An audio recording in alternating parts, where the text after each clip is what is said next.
Hello everyone, আসসালামু আলাইকুম সকলকে। তোমাদের সবাইকে আমাদের স্কুল ম্যাথমেটিক্স ইউটিউব চ্যানেলে স্বাগত জানাচ্ছি। তো ভাই আমরা কিন্তু আমাদের অনুজিত চ্যাপ্টারের লেকচারগুলো অলরেডি শুরু করে ফেলছিলাম। আজকে হচ্ছে আমরা সেকেন্ড লেকচারটা পড়ার চেষ্টা করব। তো চলো আমরা স্টার্ট করতে পারি। আচ্ছা দেখো, আজকে মেইনলি আমরা কি দেখবো? ভাইরাসের গঠন দেখবো। হ্যাঁ, তো তোমাদের বইয়ের মধ্যে ভৌত গঠন, রাসায়নিক গঠন আলাদা করে লিখছে। পরীক্ষার জন্য মেইনলি রাসায়নিক গঠনটাই বেশি ইম্পর্টেন্ট। হ্যাঁ, তো রাসায়নিক গঠন পড়লেই ভৌত গঠন পড়া হয়ে যায়। ওকে, তো দেখার চেষ্টা করি। এখন ভাইরাসের মধ্যে কি কি কেমিক্যাল এলিমেন্টস থাকে তাদেরকে আমরা চারটা মোটা দাগে ভাগ করতে পারি। ঠিক আছে, তো প্রথমটা কি? প্রথম হচ্ছে আমাদের থাকবে কেন্দ্রীয় বস্তু। ওকে, কেন্দ্রীয় বস্তু। আচ্ছা, এখন বলো কেন্দ্রীয় বস্তু হিসেবে ভাইরাসের মধ্যে কি থাকতে পারে? মেইনলি থাকবে হচ্ছে নিউক্লিক অ্যাসিড। হ্যাঁ, nucleic acid. So nucleic acid শব্দটা কিন্তু আমরা গতদিনও পড়ছিলাম এবং তোমরা কিন্তু চ্যাপ্টার 1-এও কিন্তু এই নিউক্লিক অ্যাসিড সম্পর্কে একটা মোটামুটি ধারণা রাখো, তাই না? তো নিউক্লিক অ্যাসিডের মধ্যে কে কে আছে বলো তো? রাইবোনিউক্লিক অ্যাসিড বা আরএনএ, তাই না? তাহলে আমি বলে দিই, নিউক্লিক অ্যাসিডের মধ্যে থাকে হচ্ছে রাইবোনিউক্লিক অ্যাসিড বা আরএনএ অথবা ডিঅক্সিরাইবোনিউক্লিক অ্যাসিড বা ডিএনএ। ওকে, বিষয় ক্লিয়ার? তার মানে কি বললাম? কেন্দ্রীয় বস্তু মানে ভাইরাসের সেন্টারে থাকে হচ্ছে নিউক্লিক অ্যাসিড। নিউক্লিক অ্যাসিড হয় আরএনএ থাকবে অথবা ডিএনএ থাকবে, কখনোই দুইটা একসাথে থাকতে পারে না। খুব ভালো করে মাথায় রাখবো, ঠিক আছে? তাহলে এই পয়েন্টটা আমি নিচে উল্লেখ করে দিই, আরএনএ ও ডিএনএ একত্রে থাকবে না। হ্যাঁ, একত্রে থাকবে না, যে কোনো একটা থাকবে। ডিএনএ থাকতে পারে অথবা আরএনএ থাকতে পারে, এইটা আমরা একটু মাথায় রাখি, ঠিক আছে?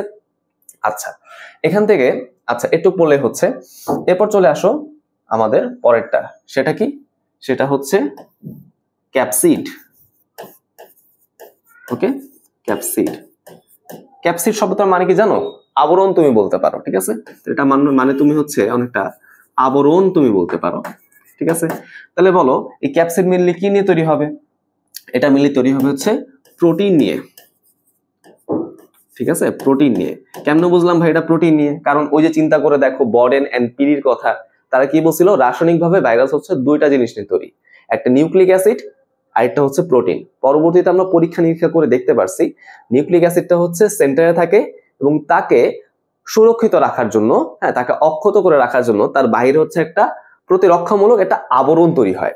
সেই আবরণকে আমরা মেইনলি ক্যাপসিড বলি। তাহলে নিশ্চয়ই বলো সেই ক্যাপসিডটা বর্ডেন এন্ড পিরির কথা মতে প্রোটিন নিয়ে তৈরি হবে, রাইট? আচ্ছা, মাঝে মাঝে এখানে প্রোটিনের সাথে কিছু পলিস্যাকারাইড থাকতে পারে, অত কিছু আমাদের দেখার বিষয় না। ওকে, আচ্ছা চলে গেল। এবার আসো, এই যে আমি যে বললাম ক্যাপসিড, এই ক্যাপসিডের এক একটা সাব ইউনিটকে, বুঝছো, এক একটা উপ একককে আমরা কি বলতে পারি? ক্যাপসোমিয়ার বলতে পারি, ঠিক আছে? এক একটা সাব ইউনিটকে আমরা কিন্তু ক্যাপসোমিয়ার বলতে পারবো। আচ্ছা, এটা আমরা একটু মাথায় রাখি, ঠিক আছে? এবার আসো এটার কাজ কি কি আছে? দুইটা কাজ আমরা এখান থেকে পড়বো, ঠিক আছে? এটার দুইটা ফাংশন আমরা পড়বো। একটা হচ্ছে কি, নিউক্লিক অ্যাসিডকে বা কেন্দ্রীয় বস্তুকে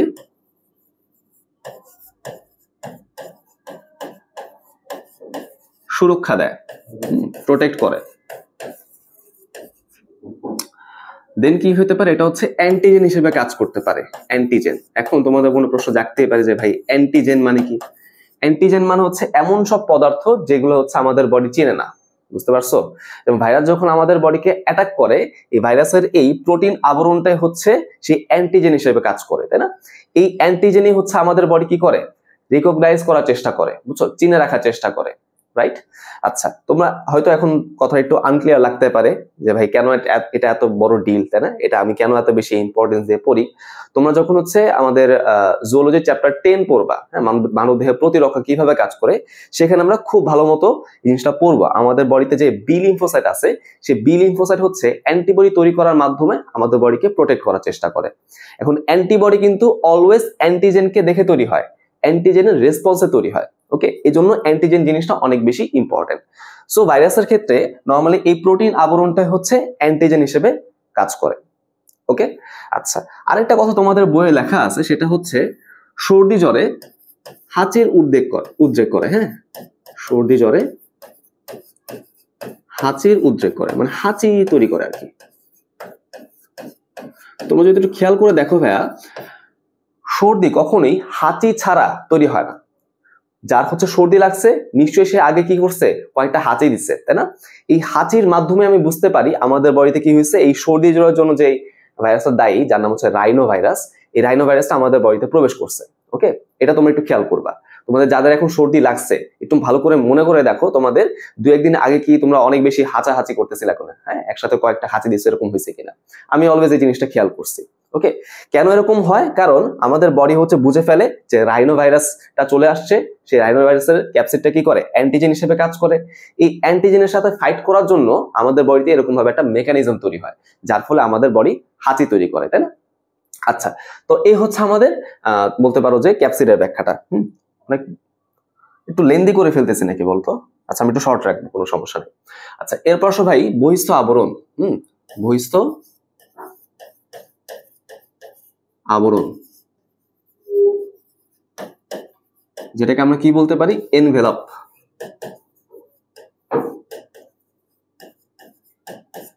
বুঝতে পারলাম, এনভেলপ কিন্তু বলতে পারি। আচ্ছা, এখন বহিস্থ আবরণ হিসেবে কি কি থাকতে পারে, কোন জাতীয় পদার্থ থাকতে পারে? আগে একটু বুঝি তো, বহিস্থ আবরণ মানে কি? আবরণের বাইরে আরেকটা আবরণ, তাই না? মানে ক্যাপসিডের বাইরে যদি আমি একটা এক্সট্রা আবরণ পাই, সেটাকে আমরা কি বলতেছি, বহিস্থ আবরণ বলতেছি। এখন এই বহিস্থ আবরণে আমরা মেনলি কি পাইতে পারি জানো? আমরা এখানে মেনলি লিপিড পাইতে পারি, বা এখানে আমরা লিপোপ্রোটিন পাইতে পারি, মানে লিপিডের সাথে প্রোটিন মিক্সড অবস্থায় আছে, লিপোপ্রোটিন, এবং সাথে আমরা কিন্তু শর্করা পাইতে পারি, কার্বোহাইড্রেট, এরকম বিভিন্ন জাতীয় পদার্থ এখানে থাকতে পারে। মেনলি আমরা লিপিড এবং লিপোপ্রোটিনটাই বেশি পেয়ে থাকি। ওকে, আচ্ছা, খুব ভালো কথা। এবার আসো, সব ভাইরাসে কি এরকম বহিস্থ আবরণ থাকে? সব ভাইরাসে কিন্তু বহিস্থ আবরণ পাওয়া যায় না। তো দেখো কোথায় এই বহিস্থ আবরণ আছে, তার উপর ভিত্তি করে আমরা ভাইরাসটাকে 2 ভাগে ভাগ করতে পারি। বুঝতে পারছো? একটা জায়গায় হচ্ছে আমাদের এই বহিস্থ আবরণ থাকে, আরেকটা জায়গায় হচ্ছে বহিস্থ আবরণ থাকে না, পাওয়া যায় না। যেখানে হচ্ছে বহিস্থ আবরণ পাওয়া যায় সেসব ভাইরাসকে আমরা কি বলি, এনভেলপড ভাইরাস। হ্যাঁ, এনভেলপড ভাইরাস। এবং এটা আরেকটা নাম আছে, সেটাকে আমরা কি বলতে পারি, লিপো ভাইরাস। তার মানে এনভেলপড ভাইরাস যেই কথা, লিপো ভাইরাস একই কথা, যেহেতু বলছি এখানে মেনলি আমরা লিপিড এবং লিপোপ্রোটিনের আবরণই পাই, তাই না? তার মানে বোঝা যাচ্ছে শব্দ থেকে, লিপিড বা লিপোপ্রোটিনের বহিস্থ আবরণযুক্ত ভাইরাসই হচ্ছে লিপো ভাইরাস। ওকে, আর যাদের মধ্যে মেনলি আমরা এই আবরণটা পাবো না, থাকে না, তাদেরকে আমরা কি বলতেছি, তাদেরকে আমরা মেনলি বলেছি নেকেড ভাইরাস। নেকেড ভাইরাস, বা বাংলায় বললে হবে হচ্ছে নগ্ন ভাইরাস। তো নগ্ন ভাইরাসগুলো আমাদের আলাদা করে পড়তে হয় না, আলাদা করে আমরা পড়বো হচ্ছে মেনলি এই লিপো ভাইরাসটা। তো লিপো ভাইরাসটা আমরা কিভাবে মনে রাখতে পারি, দেখো আমি তোমাকে একদম সংক্ষেপে, একদম ইজি করে এই জিনিসটা এক্সপ্লেন করে দিচ্ছি। এটা কিভাবে তুমি মনে রাখতে পারো, একটা শব্দ জাস্ট মনে রাখবা, সেটা হচ্ছে HIV। শুধু এটা মনে রাখো। তাহলে কোন পার্টটা দিয়ে কি বুঝে আমি বলি, H দিয়ে বোঝা হচ্ছে হার্পিস, এটা হচ্ছে একটা স্কিন ডিজিজ। হ্যাঁ, I দিয়ে হচ্ছে ইনফ্লুয়েঞ্জা, এটা হচ্ছে শ্বসনতন্ত্রের একটা ডিজিজ। আর HIV, এই পুরোটা দিয়ে হচ্ছে আমাদের HIV, তাই না? নাম থেকে বুঝতে পারতেছি HIV। তাহলে এই তিনটায় আমরা একটু ভালো করে মনে রাখি।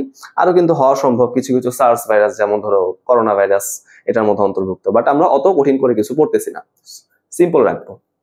ওকে, আচ্ছা, আর বাকি যারা আছে সবাই কিন্তু নগ্ন ভাইরাস, যেমন ধরো TMV, তাই না? হচ্ছে ব্যাকটেরিওফাজ, বাকি সবাই এখানে নগ্ন ভাইরাসের ক্যাটাগরিতেই পড়বে। আচ্ছা, খুব ভালো কথা। এবার আসো পরের টপিক, সেটা হলো এনজাইম।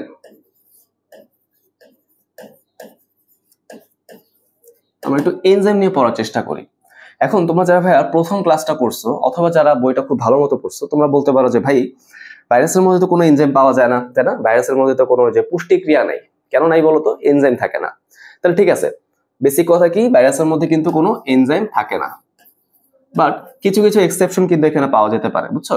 কিছু কিছু ব্যতিক্রম এখানে আমরা পাইতে পারি। সো আমাদের বইয়ে মেনলি 3টা ব্যতিক্রমই দেওয়া আছে, সেই 3টা ব্যতিক্রম আমি একটু ভালো করে পড়ি। প্রথমটা কি? প্রথমটা মেনলি আমরা আলোচনা করব হচ্ছে ব্যাকটেরিওফাজ। একটু খেয়াল করে দেখো, আমরা যখন ফাজ ভাইরাস পড়বো তখন জিনিসটা আমরা বুঝতে পারবো। ব্যাকটেরিওফাজ মানে যেসব ভাইরাস হচ্ছে ব্যাকটেরিয়াকে আক্রমণ করে নষ্ট করে ফেলে, তাই না? মানে ব্যাকটেরিয়ার কোষ প্রাচীর বলো, প্রোটোপ্লাজম বলো, এগুলোকে একদম গলায় টলায় নষ্ট করে ফেলবে। এখন সেই নষ্ট করার জন্য ওদের বডিতে একটা এনজাইম থাকে, সেই এনজাইমটাকে আমরা কি বলি? লাইসোজাইম। তাহলে এরকম ভাবে আমাদের কি থাকে? লাইসোজাইম এনজাইমটা থাকে, আমরা একটু মাথায় রাখি। এরপর আসো ভাই পরেরটা, সেটা হচ্ছে আমাদের ইনফ্লুয়েঞ্জা। ইনফ্লুয়েঞ্জা ভাইরাস, এদের বডিতে কিন্তু একটা স্পেশাল টাইপের এনজাইম থাকে যেটা হচ্ছে নিউরামিনিডেজ। ওকে, কি নাম বলো তো? নিউরামিনিডেজ। ঠিক আছে, তোমরা যখন ইনফ্লুয়েঞ্জার বিস্তারিত পড়বা কয়েকটা ক্লাস পরে, সেখানে আমরা দেখতে পারবো ইনফ্লুয়েঞ্জা দুই টাইপের হয়, H5N1, H1N1। ঠিক আছে, ওই যে এনটা বললাম না, ওই এন দিয়ে মেনলি এই এনজাইমটার নাম বোঝাচ্ছে, নিউরামিনিডেজ এনজাইম। ওকে, আচ্ছা ঠিক আছে, সমস্যা নাই। এরপর আমাদের ইম্পর্টেন্ট যেটা, সেটা হচ্ছে HIV। এখান থেকে আমরা একটা গুরুত্বপূর্ণ এনজাইম পাই। তুমি যদি উপরে দুইটা না পড়ো সমস্যা নাই, বাট নিচের এটা কিন্তু পড়তে হবে। HIV এর মধ্যে কোন এনজাইমটা পাওয়া যায় বলতো? Reverse transcriptase. হ্যাঁ, রিভার্স ট্রান্সক্রিপ্টেজ। ওকে, বুঝতে পারলাম। আচ্ছা, এখন রিভার্স ট্রান্সক্রিপ্টেজ এনজাইমটা কি কাজ করে? যেহেতু এটা একটু গুরুত্বপূর্ণ, সো এটা আমরা একটু আলাদা করে ইম্পর্টেন্স দিয়ে পড়বো। রিভার্স ট্রান্সক্রিপ্টেজ মেইনলি কি কাজটা করবে? রিভার্স ট্রান্সক্রিপশন করবে, তাই না? রিভার্স ট্রান্সক্রিপশন করবে, তাই না? Reverse transcription. এখন তোমরা একটু বলো তো, তোমরা যারা পড়ছো তারা কিন্তু জানো ট্রান্সক্রিপশনে মেইনলি কি হয়? ট্রান্সক্রিপশনে মেইনলি ডিএনএ থেকে mRNA তৈরি হয়। রিভার্স ট্রান্সক্রিপশনে কি হবে? mRNA থেকে আমাদের একসূত্রক ডিএনএ, যেটাকে আমরা কমপ্লিমেন্টারি ডিএনএ বলি, এরকম ভাবে কমপ্লিমেন্টারি ডিএনএ তৈরি হবে, তাই না? সো মেইনলি এইচআইভিটা হচ্ছে এরকম mRNA থেকে কমপ্লিমেন্টারি ডিএনএ তৈরি করার মাধ্যমে তুমি বলতে পারো তার বৈশিষ্ট্যটাকে প্রকাশ করে, তাই না? আচ্ছা, এজন্য যেহেতু এখানে আমাদের রিভার্স ট্রান্সক্রিপশন হচ্ছে, তাই এইচআইভিকে আমরা কি বলতে পারি? রিট্রোভাইরাস। হ্যাঁ, এটাকে আমরা কি বলতে পারি? রিট্রোভাইরাস।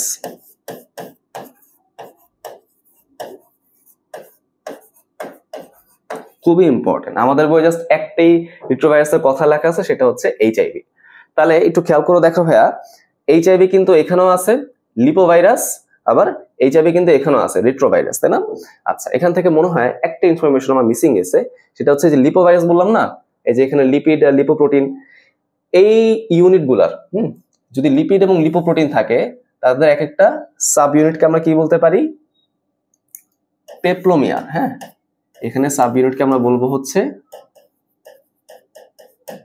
পেপ্লোমিয়ার।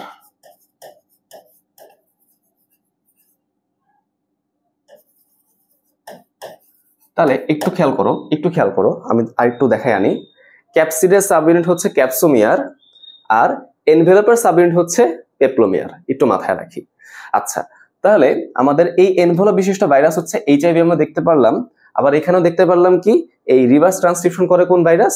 এইচআইভি, তাই না? মানে সকল নষ্টের মূল কিন্তু এই এইচআইভি, এভাবে তুমি মনে রাখো আর কি। ঠিক আছে, সব জায়গায় দেখবা যে এইচআইভি এইচআইভি এইচআইভি আসতেছে সব জায়গায়, সমস্যা নেই। তাহলে এই হচ্ছে আমাদের পুরো টপিকটা। আচ্ছা, এবার আসলে আমরা নতুন টপিকে যাই, সেটা হচ্ছে ভাইরাসের প্রকারভেদ।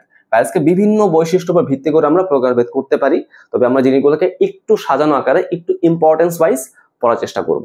আচ্ছা, তো প্রথমে আসা হচ্ছে আমরা যদি আকৃতি অনুযায়ী ভাইরাসটাকে প্রকারভেদ করতে চাই, তাহলে আমরা দেখতে পারবো কি এখানে মোটা দাগে 6টা আমরা টাইপস দেখতে পারবো। প্রথম টাইপসটা কি? যেসব ভাইরাসগুলো হয় হচ্ছে দণ্ডাকার, তাই না?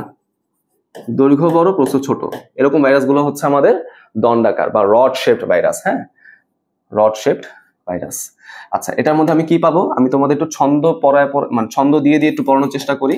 কেন ছন্দ বলতেছি এত? কারণ হচ্ছে এগুলো একদম কমনলি পরীক্ষায় আসে। আমরা যখন বিগত বছরের প্রশ্ন দেখবো না, তখন দেখবো এগুলো একদম কমনলি আসে। তাহলে আমরা কিভাবে মনে রাখতে পারি? এটিএম দিয়ে মনে রাখতে পারি। এ দিয়ে হচ্ছে আমাদের alpha mosaic virus, alpha mosaic virus. Okay, T দিয়ে হচ্ছে আমাদের টোবাকো মোজাইক ভাইরাস, আর এম দিয়ে হচ্ছে মাম্পস ভাইরাস। এরা সবাই হচ্ছে আমাদের দণ্ডাকার। ওকে, আচ্ছা, এরপর হচ্ছে পরেরটা, সেটা কি? গোলাকার। গোলাকার বা রাউন্ড। আচ্ছা, তো গোলাকার আমি কিভাবে মনে রাখতে পারি? এটা তুমি এভাবে মনে রাখতে পারো হচ্ছে টিপু পিএইচডি করে, এবং মনে রাখো আর কি, টিপু পিএইচডি করে। কোনটা দিয়ে কি আমি একটু বলে দিই। টিপু দিয়ে হচ্ছে কি জানো? Tipula iridescent virus. Tipula iridescent virus very very very very important. TMV মানে টোবাকো মোজাইক ভাইরাস, আর টিআইভি মানে টিপুলা ইরিডিসেন্ট ভাইরাস। আচ্ছা, পি দিয়ে হচ্ছে polio virus, polio virus. H দিয়ে হচ্ছে আমাদের এইচআইভি, ওকে। আর ডি দিয়ে হচ্ছে ডেঙ্গু। সঠিক উচ্চারণ কিন্তু ডেঙ্গি, তো যাই হোক সমস্যা নাই। তাহলে এই চারটা, টিআইভি, পোলিও, এইচআইভি, ডেঙ্গু, শেষ। ওকে, আচ্ছা আসো এরপর আমরা কি দেখবো? ব্যাঙাচি আকার, বা ট্যাডপোল শেপ, ব্যাঙাচি আকার। ব্যাঙাচি দেখছো না তোমরা অনেকে, কিন্তু যারা গ্রামাঞ্চলে থাকো তারা কিন্তু বিভিন্ন পুকুর ডোবার মধ্যে এরকম ব্যাঙাচি দেখছো। সো ব্যাঙাচি যেরকম হয়, যে বড়টা মাথা থাকে, এরকম একটা ছোট লেজ থাকে, সেরকম শেপটা যে ভাইরাস গুলো, তারা হচ্ছে ব্যাঙাচি ভাইরাস। হ্যাঁ, আচ্ছা সমস্যা নেই, আমার ব্যাঙাচি ভাইরাসের এক্সাম্পলে কিন্তু পড়বো। হ্যাঁ, সমস্যা নেই। দেখো আমি কিভাবে মনে রাখতে পারি? টি জোর, জোর সংখ্যা দিয়ে আমি মনে রাখতে পারি, তাই না? জোর সংখ্যার মধ্যে আমরা হচ্ছে জাস্ট তিনটা পড়বো, 2, 4, 6। তাহলে এখান থেকে আমি পড়তে পারি টি2 ফাস, টি2 ভাইরাস, টি4 ভাইরাস, টি6 ভাইরাস। হ্যাঁ, 2, 4, 6। এদেরকে আবার ব্যাকটেরিয়া ফাজও বলে, সে আলোচনা পরে করবো, সমস্যা নেই। তাহলে এগুলো হচ্ছে আমাদের ব্যাঙাচি আকারের। আচ্ছা, এরপর ভাই আমাদের সিলিন্ড্রিক্যাল, সূত্রাকার বা সিলিন্ড্রিক্যাল এভাবে বলি আমরা। সূত্রাকার বা ফিলামেন্টাস বলা যেতে পারে, অথবা সিলিন্ড্রিক্যাল তুমি বলতে পারো, তাই না? তুমি বলতে পারো, তোমার মনে প্রশ্ন জাগতেই পারে যে ভাই দুইটা কি সেম জিনিস কিনা? হ্যাঁ, সূত্রাকার আর সিলিন্ড্রিক্যাল কি সেম জিনিস কিনা? আসলে দুইটা কাছাকাছি একটা জিনিস। সূত্রাকার মানে একদম চিকন জিনিস, সেটাকে যদি একটু মোটা করে দেখো এরকম সিলিন্ডারের মতো দেখাবে, তাই না? তার মানে তুমি চিন্তা করতে পারো এইগুলো হচ্ছে, এগুলোর সাইজটা অনেকটা ওই ফাইবারের মতো, চিকন সুতার মতো থেকে শুরু করে এরকম মোটা সুতা বা সিলিন্ডারের মতো হইতে পারে, ঠিক আছে? এরকম তুমি চিন্তা করতে পারো। আচ্ছা, এটার ছন্দটা কি হইতে পারে? মেসি। হ্যাঁ, মেসি। আচ্ছা ঠিক আছে। এম দিয়ে হচ্ছে আমাদের মোটরের স্ট্রিক ভাইরাস। হ্যাঁ, মোটরের স্ট্রিক ভাইরাস, ওকে। ই দিয়ে হচ্ছে ইবোলা ভাইরাস, ওকে। আর এইগুলো দিয়ে তো আমরা এগুলো মনে রাখতে পারি। এস দিয়ে আমরা হচ্ছে সূত্রাকার মনে রাখতে পারি, আর এসআই দিয়ে উচ্চারণ অনুযায়ী সিলিন্ড্রিক্যাল মনে রাখতে পারি, তাই না? সিলিন্ড্রিক্যাল তো এটা তো সি দিয়ে শুরু হয়, আমরা অত ঝামেলার মধ্যে যাচ্ছি না, তাই না? ছন্দের মধ্যে এত সায়েন্স বুঝি কি হবে। সূত্রাকার, সিলিন্ড্রিক্যাল, কে কে হবে? এম দিয়ে মোটরের স্ট্রিক, ই দিয়ে হচ্ছে ইবোলা। এবার মনে রাখো, ঠিক আছে। এরপর তুমি যদি পড়তে চাও, এবার তুমি আসো হচ্ছে ঘনক্ষেত্রাকার, ঘনক্ষেত্রাকার, যেটাকে আমরা কিন্তু কি বলতে পারি ইংলিশে? কিউবিক্যাল। কিউবিক্যাল তার মানে কি? এটার দৈর্ঘ্য যা, প্রস্থ তাই, উচ্চতা তাই, রুবিক্স কিউবের মতো। হ্যাঁ, কিউবের মতো। আচ্ছা, কিভাবে মনে রাখতে পারি? হাভার কিউব দিয়ে মনে রাখতে পারি। হ্যাঁ, হাভার কিউব। এখন হাভা দিয়ে তো কোনো শব্দ আসলে বোঝায় না, আমি এভাবে মনে রাখতাম বলেই তোমাদের বলতেছি আর কি। আচ্ছা দেখো, এখানে হা দিয়ে কি বলতো? Herpes, herpes. আর ভা দিয়ে হচ্ছে ভ্যাকসিনিয়া। এটা কিন্তু ভ্যারিওলা না, হ্যাঁ, ভ্যাকসিনিয়া। তাহলে এই দুটাই হচ্ছে আমাদের কিসের মধ্যে অন্তর্ভুক্ত বলতো? কিউবিক্যাল বা ঘনক্ষেত্রাকারের মধ্যে অন্তর্ভুক্ত। খুব ভালো কথা, ঠিক আছে। আচ্ছা, এরপর হচ্ছে আমাদের আরেকটা বাকি আছে, সেটা কি? সেটা হচ্ছে ডিম্বাকার বা ওভাল শেপ। হ্যাঁ, ডিম্বাকার। ডিম্বাকার কিভাবে মনে রাখতে পারি? ইন্ডিয়া দিয়ে মনে রাখতে পারো। হ্যাঁ, ইন্ডিয়া। দেখি তাহলে এখানে ইন দিয়ে হচ্ছে ইনফ্লুয়েঞ্জা, ইনফ্লুয়েঞ্জা। আর ডিয়া দিয়ে হচ্ছে ডিম্বাকার, তাই না? তাহলে ইনফ্লুয়েঞ্জা ভাইরাসটা হচ্ছে ডিম্বাকার একটা ভাইরাস। ওকে, তাহলে আশা করি ভাইয়া এই পুরো জিনিসটা তোমাদের ক্লিয়ার হলো। ঠিক আছে, তাহলে আমরা আকৃতি অনুযায়ী প্রকারভেদ করলাম। এরপর ভাই নিউক্লিক অ্যাসিড অনুযায়ী যদি আমি প্রকারভেদ করতে চাই,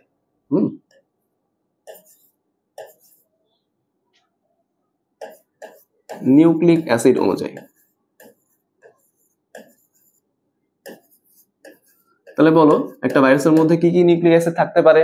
হয় ডিএনএ থাকতে পারে অথবা আরএনএ থাকতে পারে, তাই না? তাহলে হয় এখানে তুমি ডিএনএ ভাইরাস পাবা অথবা তুমি এখানে আরএনএ ভাইরাস পাবা।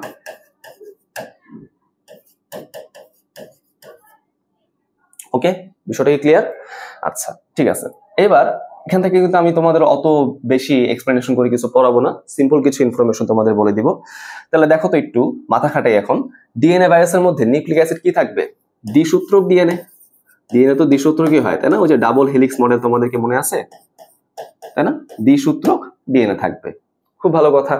বাট এখানে কিন্তু একটা এক্সেপশন আছে, একটা কিন্তু এখানে ব্যতিক্রম আছে।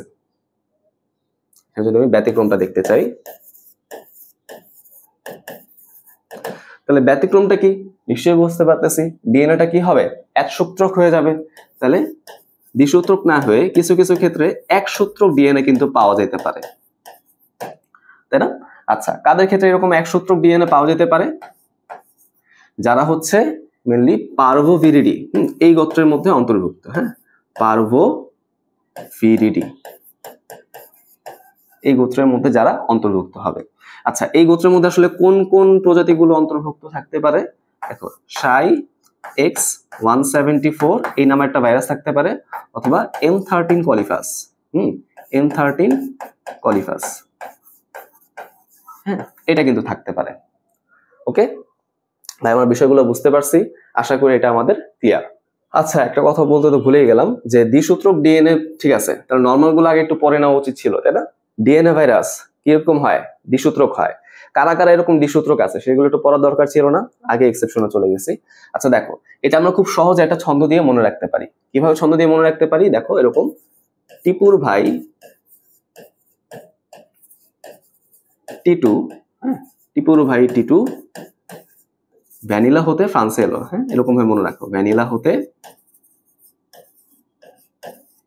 ফ্রান্সে এলো। একটা মনে রাখলেই হবে, ঠিক আছে? তাহলে আরএনএ ভাইরাস আমাদের কষ্ট করে পড়তে হবে না, একটা মনে রাখাই যথেষ্ট। আচ্ছা, তাহলে একটু খেয়াল করে দেখি যে এখানে কোনটা দিয়ে কি বোঝায়। টিপু দিয়ে বোঝাচ্ছে আমাদের টিপুলা ইরিডিসেন্ট ভাইরাস, তাই না? ভাই দিয়ে হচ্ছে আমাদের ভ্যারিওলা, ভ্যারিওলা। আচ্ছা, টিটু দিয়ে হচ্ছে টিটু ফাস ভাইরাস, টিটু ব্যাকটেরিওফাস। ভ্যানিলা দিয়ে হচ্ছে আমাদের ভ্যাকসিনিয়া। ওকে, ভ্যাকসিনিয়া। ওকে, বুঝতে পারছি? আচ্ছা, এখানে হতে দিয়ে হচ্ছে হার্পিস, হার্পিস, তাই না? আর ফ্রান্সে দিয়ে হচ্ছে ফুলকপির মোজাইক ভাইরাস। হ্যাঁ, ফুলকপির মোজাইক ভাইরাস। আচ্ছা, একটা কথা একটু মাথায় রাখি যে ভাইয়া, সকল রকমের মোজাইক ভাইরাস কোথায় হয়? উদ্ভিদে হয়। ওকে, আর সকল রকমের মোজাইক ভাইরাস কিন্তু আরএনএ ভাইরাস, শুধুমাত্র ফুলকপিটা হচ্ছে ডিএনএ ভাইরাস। কথাটা ক্লিয়ার?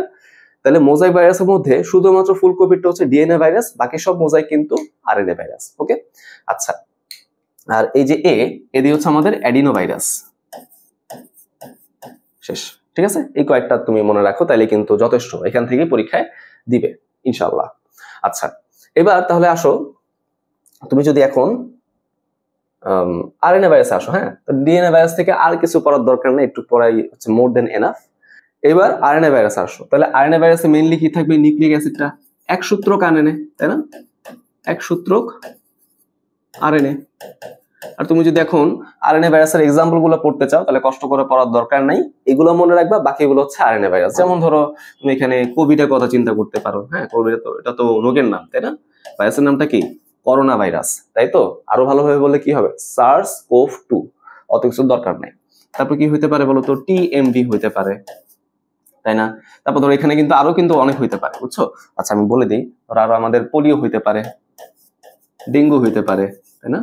পোলিও হইতে পারে, তারপর ধরো হচ্ছে আমাদের ডেঙ্গু হইতে পারে, এরকম বিভিন্ন কিন্তু নাম হইতে পারে। সো আমি তোমাদের অ্যাডভাইস করবো, এগুলো তোমাদের পড়ার দরকার নাই, তুমি পড়বা হচ্ছে মেনলি এগুলা। হ্যাঁ, এগুলা পড়বা। আচ্ছা, তাহলে কিন্তু গেল, মোটামুটি আমরা বুঝতে পারলাম। এরপর আসো ভাই, ব্যতিক্রমের মধ্যে আমি কি পড়বো? নিশ্চয়ই বুঝতে পারতেছি, এখানে দুইটা জায়গায় একটা থাকলে যদি ব্যতিক্রম হয়, এখানে কি হবে? একটা জায়গায় যদি দুইটা থাকে, তার মানে দ্বিসূত্রক যদি আমি আরএনএ পাই, সেটা আমাদের একটা ব্যতিক্রম হয়ে যাবে না? সেটা কিন্তু আমাদের একটা ব্যতিক্রম হয়ে যাবে। ঠিক আছে, এখন দেখো দ্বিসূত্রক আরএনএ আসলে কাদের মধ্যে পাওয়া যায়? যেসব ভাইরাসগুলো হচ্ছে রিওভিরিডি এই গোত্রের মধ্যে অন্তর্ভুক্ত। ওকে, রিওভিরিডি এই গোত্রের মধ্যে যারা আছে, কারা কারা আছে বলতো? রিও ভাইরাস আছে এবং ধানের বামন রোগের ভাইরাস আছে। হ্যাঁ, রাইট। বামন মানে কি? বামন মানে হচ্ছে ছোট, বুঝছো, বাট্টু, এরকম তোমার বোঝায়। তার মানে ধান গাছটা হচ্ছে খাটো খাটো হবে, লম্বা লম্বা হবে না, এরকম বিষয়টা। তাহলে রিও ভাইরাস আচ্ছা ধানের বামন রোগের ভাইরাস, এরা হচ্ছে রিওভিরিডি গোত্রের অন্তর্ভুক্ত। ঠিক আছে, আমার মনে হয় কি তোমাদের একটু পড়লেই যথেষ্ট, এখান থেকে একটু পড়াই যথেষ্ট। আচ্ছা, এরপর আসো ভাই পোষক দেহ অনুযায়ী। পোষক দেহ অনুযায়ী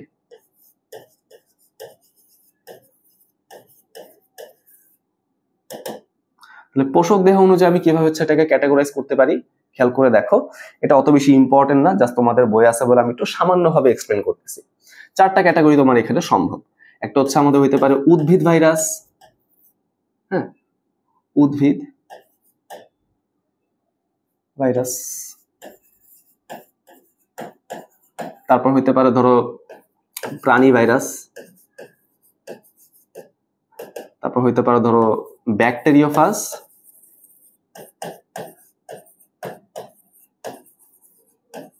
তারপর হইতে পারে সায়ানোফাজ।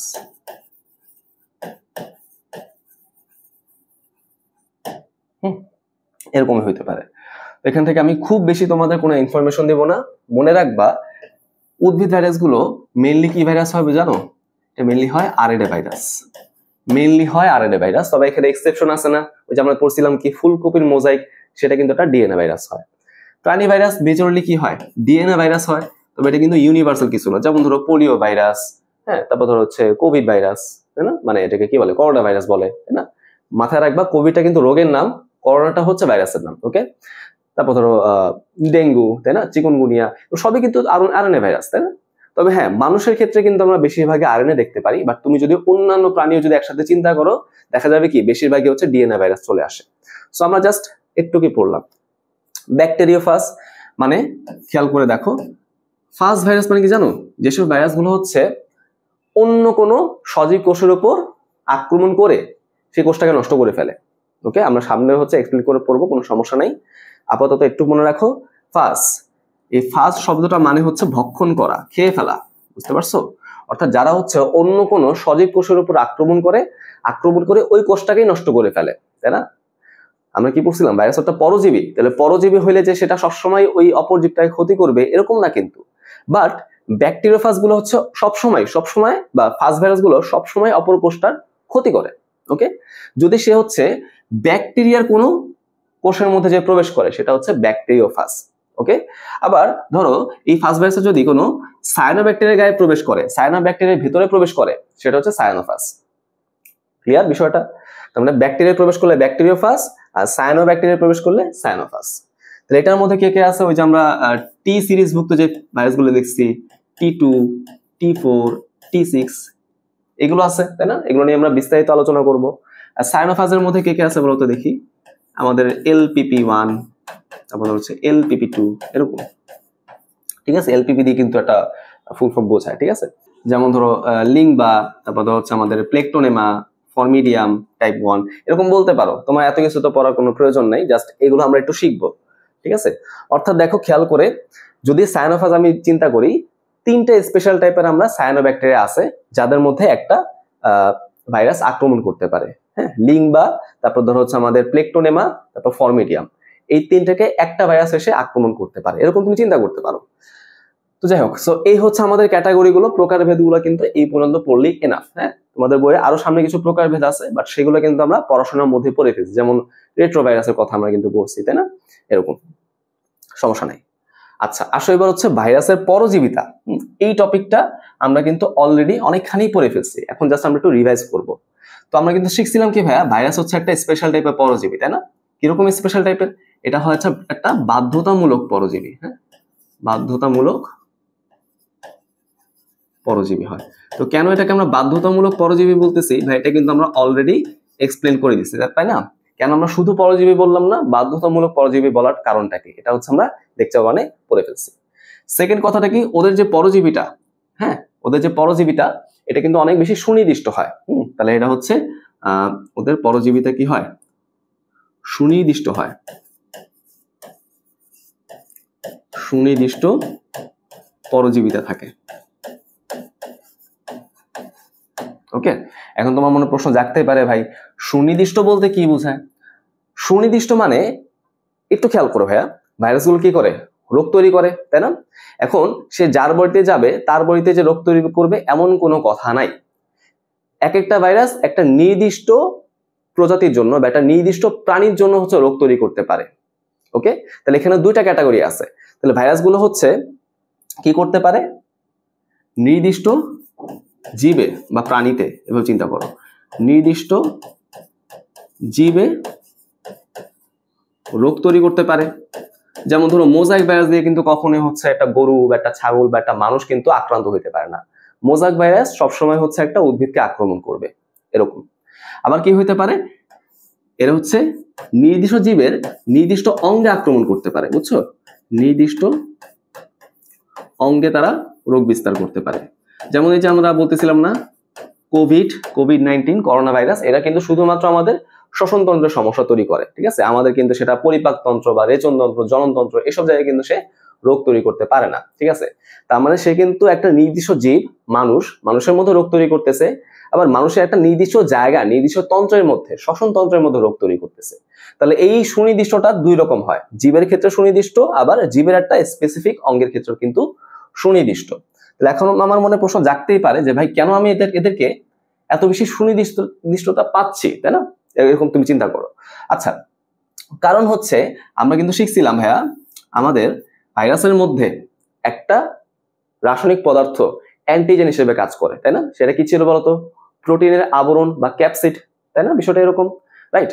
তার মানে আমরা কি পড়তেছিলাম, আমরা কিন্তু দেখছিলাম ক্যাপসিড।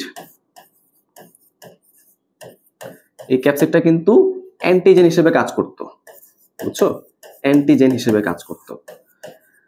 এখন এই ক্যাপসিডের জন্য আমাদের বডিতে বা একটা জীবের বডিতে কি থাকে জানো? নির্দিষ্ট কিছু রিসেপ্টর সাইট থাকে, রিসেপ্টর সাইট থাকে, তাই না? তার মানে ক্যাপসিড গুলো আমাদের বডিতে বা একটা জীবের বডিতে প্রবেশ করার পরেই তার জন্য উপযুক্ত রিসেপ্টর সাইট খোঁজে, তাই না?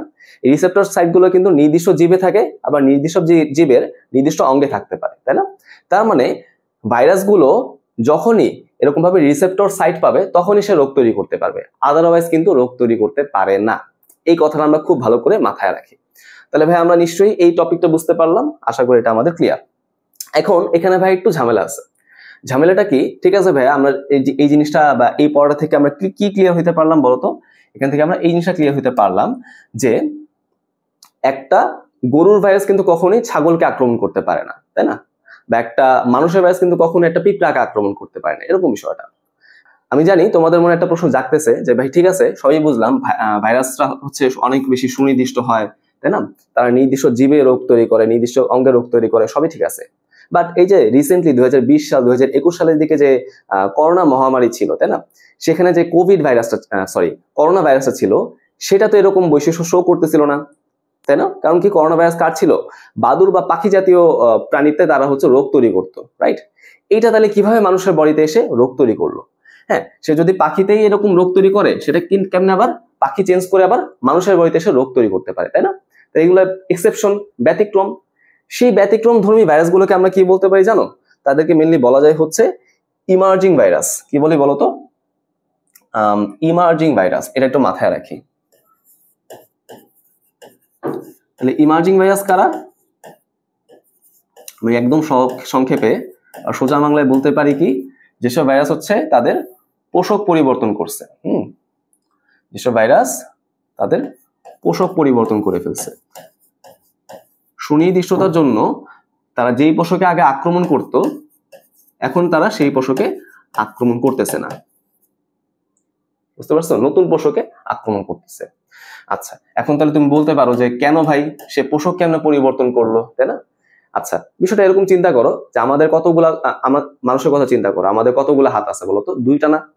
সব মানুষের কি দুইটা হাত আছে? না, অনেকে কিন্তু একটা হাত থাকে জন্মগতভাবে, অনেকে কিন্তু হাতে থাকে না। বিষয়টা অনেকটা সেরকম, বুঝতে পারছো? একটু এক্সেপশন, একটু অ্যাবনর্মাল তুমি চিন্তা করতে পারো। আচ্ছা, খুব ভালো কথা। এবার আসো, এই যে আমি হচ্ছে ইমার্জিং ভাইরাস, এখানে আসলে কাদের কাদের দেখতে পারবো। এই এক্সাম্পলটা আমাদের পরীক্ষার জন্য অনেক অনেক অনেক বেশি গুরুত্বপূর্ণ। হ্যাঁ, তাহলে ইমার্জিং ভাইরাসগুলো আমরা খুব সুন্দর করে নেশা দিয়ে মনে রাখতে পারি। হ্যাঁ, নেশা অনেক বেশি গুরুত্বপূর্ণ। হ্যাঁ, তুমি যদি ছন্দ দিয়ে না পড়তে চাও কোনো সমস্যা নেই, বাট পড়তে হবে। এন দিয়ে হচ্ছে নাইল ভাইরাস, ই দিয়ে হচ্ছে ইবোলা ভাইরাস, এস দিয়ে হচ্ছে সার্স ভাইরাস। হ্যাঁ, সার্সের মধ্যে কিন্তু একটা ভ্যারিয়েন্ট আছে যেটাকে আমরা SARS-CoV-2 বলি, সেটাই কিন্তু করোনা ভাইরাস। আর এইচ দিয়ে কি বলতো? সব নষ্টের মূল HIV ভাইরাস, তাই না? HIV virus. তাহলে HIV কে আমরা তোমার হচ্ছে লিপো ভাইরাসের মধ্যে পড়ছি, রেট্রো ভাইরাসের মধ্যে পড়লাম, তারপর ধরে যে আমাদের ইমার্জিং ভাইরাসের মধ্যে পড়লাম, তাই না? সব জায়গায় HIV আছে, এমন যাওরা। তাহলে বুঝতে পারলাম পুরো বিষয়টা, আশা করি এটা আমাদের ক্লিয়ার। এরপর ভাই পরের টপিক, সেটা কি? ভিরিয়ন এবং নিউক্লিও ক্যাপসিড। এগুলা বলতে আবার কি বোঝায় একটু চিন্তা করে দেখি। তাহলে প্রথম হচ্ছে আমাদের ভিরিয়ন, তাই না? ভিরিয়ন, এটা নিয়ে আগে একটু আমরা পড়াশোনা করি। ভিরিয়ন, তো ভিরিয়ন বলতে মেনলি কি বোঝায়? ভিরিয়ন মানে হচ্ছে নিউক্লিক অ্যাসিড, হ্যাঁ, নিউক্লিক অ্যাসিড এবং প্রোটিনের সমন্বয়ে তৈরি,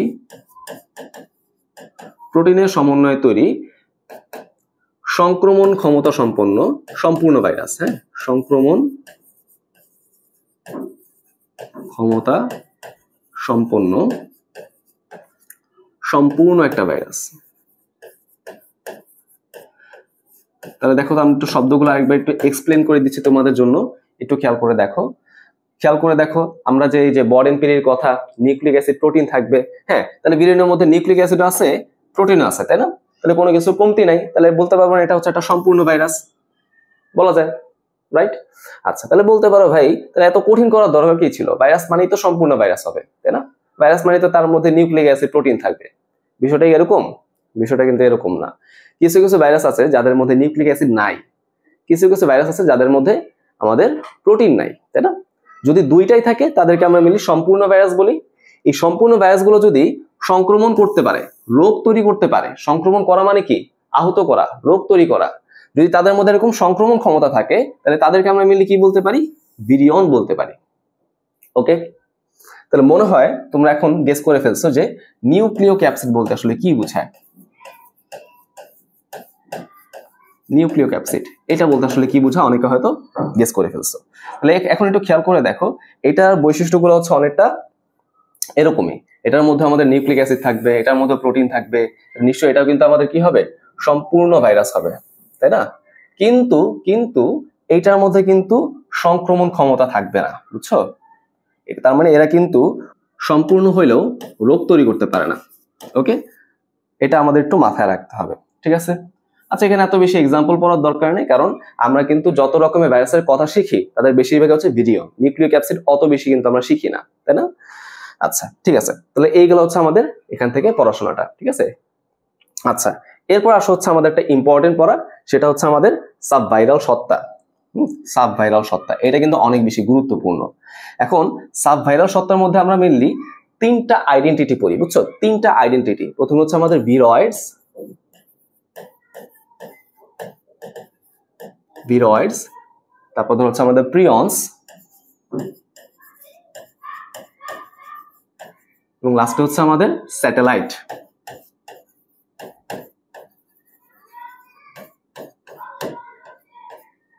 ওকে, তাহলে আমরা কিন্তু তিনটা হচ্ছে সাবভাইরাল সত্তা সম্পর্কে জানলাম, ভিরয়েডস, প্রিয়ন্স আর হচ্ছে স্যাটেলাইট। তোমাদের মনে প্রশ্ন জাগতে পারে, অথবা তোমরা হয়তো এই জিনিসটা অনেকে ইগনোর করে যাও, যে ভাই সাবভাইরাল সত্তা বলতে আসলে কি বোঝায়? দেখো তো ভাইয়া, সাব মানে কি? উপ বা ছোট, তাই না? অর্থাৎ ভাইরাস থেকেও ছোট একটা গঠন যদি থাকে যারা রোগ তৈরি করতে পারে, তারাই হচ্ছে সাবভাইরাল সত্তা। বুঝতে পারছি তো? আমরা একটু ওয়ার্ডগুলোকে একটু বিশ্লেষণ করে পড়বো। যত বেশি বিশ্লেষণ ধর্মী বায়োলজি পড়বা, বায়োলজি তত সহজ লাগবে, তত ইজি লাগবে, বুঝছো? আচ্ছা, খেয়াল করে দেখো, ভিরয়েডস, তাই না? ভিরয়েডস, তাহলে তুমি যদি একটু চিন্তা করে দেখো, অয়েডস মানে হচ্ছে ছোট একটা অংশ, ভিরিয়নের ছোট অংশ কি? ভিরয়েডস। খুব ভালো কথা। এবার আসো, ভিরয়েডস এর মধ্যে আমি মিললে কি পাবো? এটার মধ্যে শুধুমাত্র কি পাওয়া যায়? নিউক্লিক অ্যাসিড পাওয়া যায়। নিউক্লিক অ্যাসিড আমি পাবো, কোনো রকমের প্রোটিন কিন্তু পাওয়া যায় না, রাইট? তাহলে নিউক্লিক অ্যাসিডের মধ্যে আবার এটার মধ্যে শুধুমাত্র আরএনএ পাওয়া যায়, তাই না? তাহলে এটাকে অনেক সময় অনেক জায়গায় এভাবে লেখা হয় যে নগ্ন আরএনএ ভাইরাস, এভাবে বলা হয় নগ্ন আরএনএ ভাইরাস। কেন নগ্ন? কারণ বাইরে কোনো আবরণ নাই। কেন আরএনএ? কারণ যে নিউক্লিক অ্যাসিড হিসেবে আরএনএ থাকে। সো ভিরোয়েডস মানেই হচ্ছে শুধুমাত্র এখানে তুমি আরএনএ পাবা, কোনো ক্যাপসিড বা প্রোটিনের কোনো আবরণ এখানে কিন্তু পাওয়া সম্ভব না, পাওয়া যায় না। আচ্ছা, ভিরোয়েডস কি রোগ তৈরি করতে পারে? হ্যাঁ, ভিরোয়েডস কিন্তু রোগ তৈরি করতে পারে, এদের কিন্তু সংক্রমণ ক্ষমতা আছে। ওকে, ঠিক আছে, খুব ভালো কথা। এবার আমরা যদি আসি এক্সাম্পলে, বেশি কিছু পড়বো না, কম ইনফরমেশন নিয়ে পড়ি আমরা। এক্সাম্পলে যদি আসি আমরা, উদাহরণ, এখন ভিরোয়েডস হচ্ছে কোন কোন জায়গায় বা কোন কোন রোগের জন্য দায়ী? প্রথম হচ্ছে আমাদের হেপাটাইটিস ডি, হেপাটাইটিস ডি এটার জন্য দায়ী, বুঝতে পারছো? আর এটা হচ্ছে আমাদের, তাহলে এটা হচ্ছে একটা প্রাণী ভাইরাস, তাই না? আমাদের বডিতে যে লিভারের প্রদাহটা হয় সেটা হচ্ছে হেপাটাইটিস। হেপাটাইটিস 5টা ভ্যারিয়েন্টের হয়, তার মধ্যে 4 নাম্বারটা হচ্ছে হেপাটাইটিস ডি। এবার তুমি যদি একটা উদ্ভিদ ভাইরাসের কথা চিন্তা করো, সেটা কি? নারকেল গাছের ক্যাডাং রোগ। হ্যাঁ, ক্যাডাং রোগ।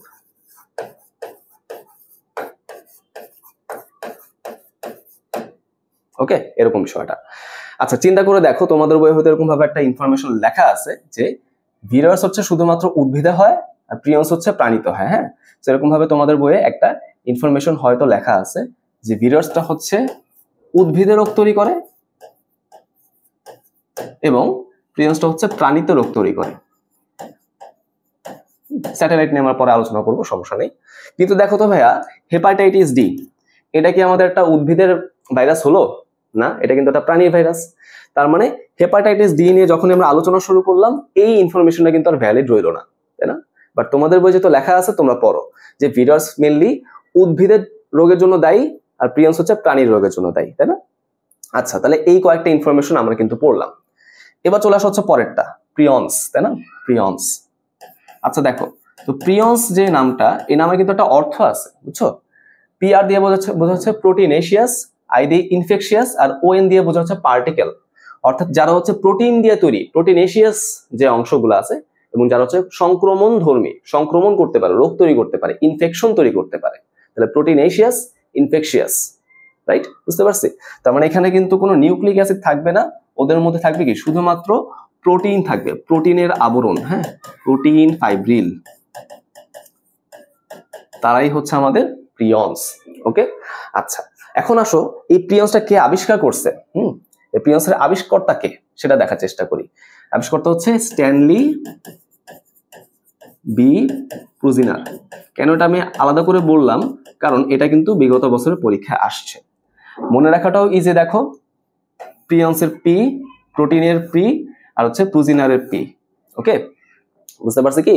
তাহলে 3টা পি দিয়ে তুমি কিন্তু চাইলে মনে রাখতে পারো, প্রিয়ন্স, প্রোটিন ফাইব্রিল, প্রোজিনার, এভাবে মনে রাখতে পারো। ঠিক আছে, এবার আসো এক্সাম্পল গুলাতে। এক্সাম্পল গুলাতে প্রথম এক্সাম্পল আমি কি পড়তে পারি? ম্যাড কাউ, গবাদি পশুতে, মেনলি গরুতে হয়, তাই না? কাউ, গরু। আচ্ছা, এরপর আমাদের কি আছে বলতো? স্ক্র্যাপি আছে, স্ক্র্যাপি। স্ক্র্যাপি কোথায় হয়? ছাগল এবং ভেড়াতে হয়। তারপর ধরো আমাদের কি আছে, আচ্ছা একটু বললেই হচ্ছে। তারপর ধরো হচ্ছে আমাদের কি আছে? মানুষের যে কেন্দ্রীয় স্নায়ুতন্ত্র, ব্রেইন এবং সুষুম্না কাণ্ড, এখানে কি হয় জানো? পুরু হয়, এবং হচ্ছে ক্রুটসফিল্ড রোগটা হয়, এরকম কিন্তু রোগ হইতে পারে, তাই না? তাই এরকম 3-4টা রোগ আছে, এই রোগগুলা কিন্তু প্রিয়ন্স দিয়ে হয়। আমরা কিন্তু খুব কমনলি রোগগুলোর কথা শিখি না, কারণ এগুলো কিন্তু আমাদের যে অঞ্চলটা, ওরিয়েন্টাল অঞ্চল, এখানে কিন্তু অত বেশি হয় না, বুঝতে পারছো? আচ্ছা, তাহলে এখান থেকে আরেকটা প্রশ্ন আসে যে স্ট্যানলি বি প্রুজিনার, যিনি হচ্ছে এই প্রিয়ন্সকে আবিষ্কার করছে, সে কোন ভাইরাসটা আগে আবিষ্কার করছে বলতো? সে মেনলি আবিষ্কার করছে হচ্ছে স্ক্র্যাপি। এইটা হচ্ছে সে প্রথমে আবিষ্কার করছে, বুঝতে পারছো? এটা একটু মাথায় রাখবা।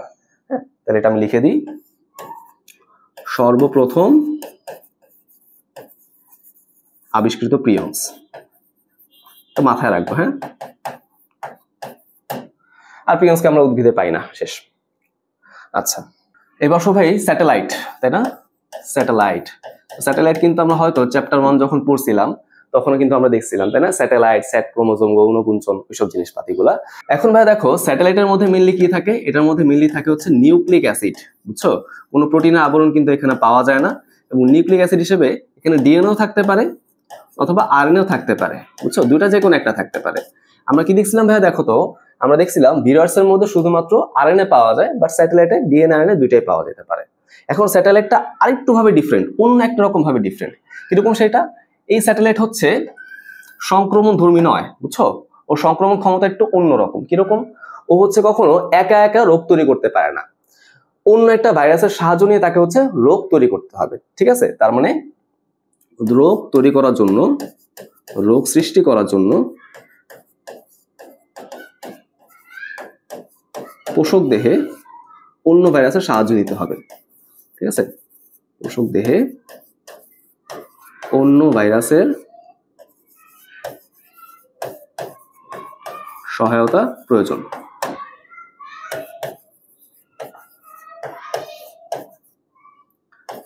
ওকে, তাহলে দেখো তো ভাইয়া, ভিরয়েডস, তারপর ধরো প্রিয়ন্স, এদের কিন্তু অন্য কোনো ভাইরাসের সহায়তা দরকার নাই, বাট স্যাটেলাইটের কিন্তু অন্য একটা ভাইরাসের সহায়তা দরকার আছে। ওকে, সো এটার এক্সাম্পল অত বেশি ইম্পর্টেন্ট না, আমরা অত বেশি গুরুত্ব দিয়ে দেখি না আর কি। হ্যাঁ, যাই হোক, সো আমাদের আজকে পড়াশোনাগুলো কিন্তু এই পর্যন্তই ছিল। এবার আমরা বিগত বছরের কিছু প্রশ্ন সলভ করার চেষ্টা করব, তাহলে কিন্তু আমরা হচ্ছে এই আজকের লেকচারটা শেষ করতে পারবো। আচ্ছা আসো, দেখো তো নিচের কোনটি আরএনএ ভাইরাসের উদাহরণ নয়, তাই না? তার মানে আমাকে ডিএনএ ভাইরাস খুঁজে বের করতে বলছে আর কি। তাহলে চিন্তা করো, টিপুর ভাই টিটু, ভ্যানিলা হতে ফ্রান্সে এলো, ওই ছন্দের মধ্যে কে ছিল বলতো? ভ্যারিওলা ছিল, তাই না? তাই তো, ভ্যারিওলা, ভ্যাকসিনিয়া, এটা কিন্তু আমাদের ডিএনএ ভাইরাস।